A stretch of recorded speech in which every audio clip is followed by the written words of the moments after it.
इसके बारे में पहले भी बोला जा चुका है कि राहुल गांधी जी ये बताएं कि उनकी क्या जाति है। ये उनके परिवार का मामला है। तेज प्रताप यादव जी बड़े भाई हैं और वो भगवान कृष्ण के भक्त हैं। और अब उसी जातीय जनगणना पर वो सवाल उठा रहे हैं। यहाँ जातीय जनगणना जो सर्वे हुआ वो एकदम अच्छा हुआ।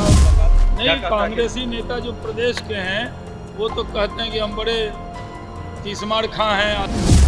उनको बिहार का विकास नहीं दिखा दे और लंबे समय से बिहार में नीतीश कुमार जी काम कर रहे हैं। प्रधानमंत्री जी के द्वारा मन की बात का कार्यक्रम था। पूरा देशवासी आज मन की बात अपने अपने घर से और सामाजिक स्थान से सुन रहे थे। आज प्रधानमंत्री जी ने एक तरफ जहां भारत के विरासत की बात की, वहीं पर बाबा भीमराव अंबेडकर जी, नेताजी सुभाष चंद्र बोस जी, ऐसे शख्सियत के बारे में भी उन्होंने चर्चा किया। प्रधानमंत्री जी मन की बात के माध्यम से महाकुंभ के और उसमें युवाओं की भागीदारी की चर्चा की और हमारे युवा जिस तरह से महाकुंभ में भाग ले रहे हैं, ये आने वाला हमारा जो विकसित भारत होगा उसका एक स्वरूप दिखाई पड़ता है कि हम अपने धर्म के साथ साथ अपने देश को भी विकसित करेंगे। प्रधानमंत्री जी ने बहुत विस्तृत तौर पे सारी बातें बताई है और इसके साथ साथ उन्होंने अपने जीवन में जानवर के साथ भी कैसे हम अपना समावेश कर सकते हैं, इस बारे में भी उन्होंने चर्चा किया। राहुल गांधी ने कल जातीय जनगणना पर सवाल उठा दिया है, सही नहीं है ये कहा, जबकि महागठबंधन देखिए इसको क्रेडिट ले। इसके बारे में पहले भी बोला जा चुका है कि राहुल गांधी जी ये बताएं कि उनकी क्या जाति है। बिहार के लोग जातीय जनगणना और माननीय नीतीश कुमार जी के नेतृत्व में जो जातीय गणना हुआ है वो बिहार के लोग पसंद करते हैं और माननीय नीतीश कुमार जी का ही देन है कि वो जातीय जनगणना को बिहार में सबसे पहले पूरे देश में कराने का काम किए हैं। राहुल गांधी सिर्फ अपनी जाति बता दें कि उनका क्या जाति है तो अपना वो जातीय गणना करवा लें। बिहार में दो भाइयों के बीच अब जंग देखने को मिल रही है। एक खुद को बता रहे हैं सीएम, तो दूसरे को सारा पदभार दिया जा रहा है राजद के। देखिए, ये उनके परिवार का मामला है। तेज प्रताप यादव जी बड़े भाई हैं और वो भगवान कृष्ण के भक्त हैं। तो तेज प्रताप जी कब क्या बोलते हैं और तेजस्वी जी का अपना जो अपने जीवन का जो उनका सपना है, तेज प्रताप जी और तेजस्वी जी दोनों के सपना में कितना दूरी है, क्या है, ये वो परिवार ही बता सकता है। नाइंसाफी हो रही है, लग रहा है सर तेज प्रताप यादव। अब मैं अब ये बोलूं कि तेज प्रताप जी के साथ नाइंसाफ़ी हो रही है तो आप लोगों को बहुत अच्छा लगेगा, लेकिन तेज प्रताप जी भी कर्मयोगी बने और आगे बढ़ने का काम करें। बड़े भाई हैं, बड़े भाई का रोल निभाएं। राहुल गांधी कल मुलाकात जो हुई, क्या लगता है महागठबंधन में सब कुछ ठीक हो गया सर? देखिए, डैमेज कंट्रोल किया जा रहा है कहीं? राहुल गांधी जी को ऐसा लगा कि इंडी गठबंधन से बहुत लोग अब भाग रहे हैं, तो राहुल गांधी अपने विरासत को बचाने के लिए ये सब नाटक करते रहते हैं, लेकिन राहुल गांधी का जहाज डूबना अब तय है। सर क्या हो रहा है?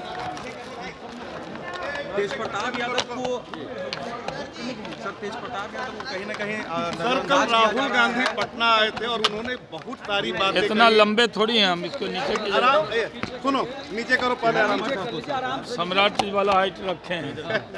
सर राहुल गांधी आए और उन्होंने कई सारी बातें कही और जातिगत जनगणना पर सवाल उठा दिया है सर उन्होंने। देखिए राहुल जी, ऐसा काम न करो, बिहार के अच्छे काम को बदनाम मत करो। राहुल जी का पुराना स्टेटमेंट निकाल लें आप, उसमें उन्होंने कहा था कि जातीय जनगणना उन्होंने कराया और अब उसी जातीय जनगणना पर वो सवाल उठा रहे हैं। यहाँ जातीय जनगणना जो सर्वे हुआ वो एकदम अच्छा हुआ, उसको आधार बनाकर सरकार काम भी कर रही है। लेकिन राहुल गांधी अब चर्चा से बाहर रहते हैं तो वो कोई ना कोई शिगोफा छोड़ते हैं। कभी यहाँ आकर गौ सेवा के लिए भी जाते हैं, कभी लालू जी से मीट बनाना सीखते हैं। ये कैसी सेवा? एक साथ तो गौशाला जाते हैं और एक बार घर पे गए तो मीठी बना के खा रहे थे। तो ये तो उनका चरित्र है। जिस तरह से राहुल गांधी ने बयान दिया है वो दुर्भाग्यपूर्ण है, और उनको बिहार में जयप्रकाश जी की मूर्ति के सामने, प्रतिमा के सामने माफ़ी मांगनी चाहिए थी संविधान लेके कि संविधान की हत्या तो कांग्रेस ने की थी और बिहार से ही आवाज़ बुलंद हुई थी जिसने देश के अंदर एक आंदोलन खड़ा किया था। वो संविधान की क्या दुहाई देंगे? बिहारियों को संविधान की दुहाई राहुल गांधी और कांग्रेसी से नहीं चाहिए। कांग्रेसियों ने ही तो संविधान का गला घोटा था। डैमेज कंट्रोल करने के चक्कर में लगी हुई है कांग्रेस, डैमेज कंट्रोल करने, महागठबंधन में डैमेज कंट्रोल करने के चक्कर में लगी राहुल गांधी की मुलाकात। नहीं, कांग्रेसी नेता जो प्रदेश के हैं वो तो कहते हैं कि हम बड़े तीसमार खां हैं, अलग अलग चुनाव लड़ेंगे, और राहुल गांधी जाकर सीधे लालू जी के सामने जाके नतमस्तक हो जाते हैं। तो यही पता है। सर, भ्रष्टाचार का मसला उठाया, बीपीएससी अभ्यर्थियों से जाकर वो धरना स्थल पर मिले हैं। भाई देखिए, कार्यकर्ताओं को कहा है कि आप बब्बर शेर हैं। वो हर जगह बब्बर शेर ही कहते हैं। महाराष्ट्र में भी बब्बर शेर कहा था कार्यकर्ता को, बुरी तरह बब्बर जो है हार गए वहाँ। फिर हरियाणा में भी कहा था बब्बर शेर, उनका बब्बर शेर हो गया ढेर, कुछ भी नहीं हुआ। और अब यहाँ भी कह रहे हैं बब्बर शेर हो तो क्या संविधान खा जाओगे?